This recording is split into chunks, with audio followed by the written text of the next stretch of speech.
श्री दामोदर जी किशनगढ़ राजस्थान से कुछ दूर पूर्व दिशा में काचरिया नामक ग्राम में पंडित श्री केशवानंद जी नाम के ब्राह्मण रहते थे। इनके यहाँ श्री युगल किशोर की उपासना थी।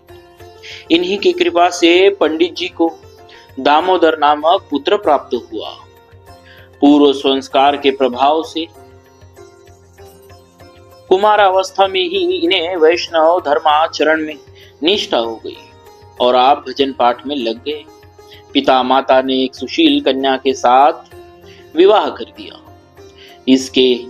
इससे इनकी उपासना में बाधा न हुई।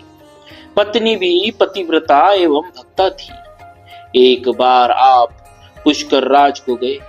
वहां आपको श्री हरिव्यास जी के दर्शन मिले। आपने उनकी शरण ग्रहण कर उनसे मंत्रोपदेश एवं उपासना की विधि प्राप्त की।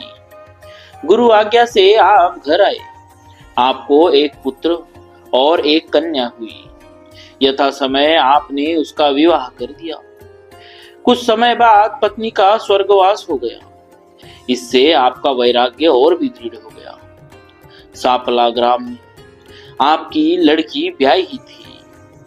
वहां के भक्तों की प्रार्थना मानकर आपने वही आकर पर्णकुटी में निवास किया और भजन सत्संग से लोगों को सुखी किया। प्रतिमास आप द्वारकापुरी को दर्शनार्थ जाया करते थे। उस समय आपके वियोग से दुखी भक्तों ने चाहा कि यही द्वारका नाथ जी आकर विराजे तो अच्छा है। यह बात आपके मन में भी बैठ गई। आपने दोनों हाथों में तुलसी के गमले लेकर अनशन व्रत धारण कर द्वारका की यात्रा की। स्नान दर्शन कर आपने अपनी प्रार्थना सुनाई। योग माया के द्वारा भगवान ने इन्हें सांपला भेज दिया। मनोरथ अपूर्ण देखकर आपका चित्त बेचैन हो गया। हरि की प्रेरणा से श्री नारद जी ने आकर कहा कि धैर्य धारण करो। कुछ दिन बाद लाखा बंजारा की बालद आएगी। बैल की पीठ से गिरे बोरे से आपको श्री विग्रह मिलेगा। आप प्रतीक्षा में रहे। मार्गशीर्ष कृष्ण 9 संवत 1474 के दिन आई एक बादल के पीठ से आपके सामने बोरा गिरा।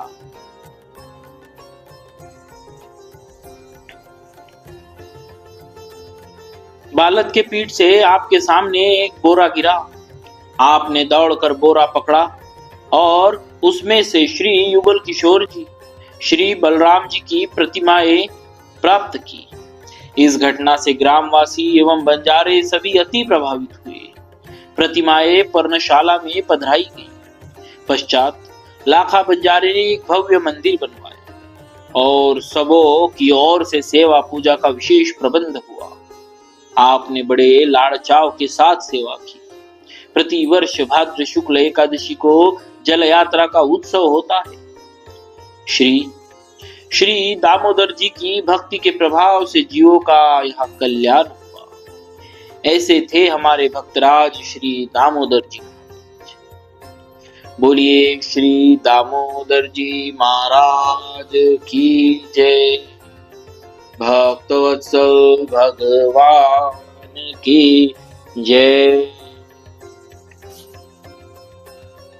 श्री मयानंद जी आनंदमय श्री मयानंद जी गुरु गोविंद के समान ही संतों का भी सत्कार किया करते थे। अपने को भक्तों का दासानुदास कहते थे। एक बार आपको एक बहुत बढ़िया बारीक चादर ओढ़े देखकर एक साधु ने व्यंग करते हुए कहा कि सेवक का यह धर्म नहीं है कि स्वामी को उघारा रहने दे और स्वयं चादर ओढ़े। यह सुनकर आपने कहा कि यह चादर तो भगवान ने हमें ही ओढ़ने को कहा है। इस पर उसने कहा, यदि ऐसा है तो आपको तो भगवान दूसरी भी दे देंगे। यह चादर हमें दे दीजिए। श्री मयानंद जी ने उसकी आज्ञा मानकर प्रसन्नता से अपने शरीर पर से चादर उतार कर उसे ओढ़ा दिया। उसी समय आकाश से एक चादर आई और मयानंद जी के शरीर से पूर्ववत लिपट गई और उस परिहासकारी के शरीर से चादर उड़ गई। श्री मयानंद ने पुनः उसे चादर दी तो फिर वही हुआ। इनके शरीर पर चादर का अभाव नहीं हुआ और उसके शरीर पर चादर रह नहीं सकी। ऐसा चमत्कार देखकर वह इनके चरणों में पड़ गया और अपने व्यंग परिहास के लिए क्षमा प्रार्थना करने लगा। ऐसे थे हमारे भक्तराज श्री मयानंद जी। बोलिए श्री मयानंद जी महाराज की जय। भक्तवत्सल भगवान की जय।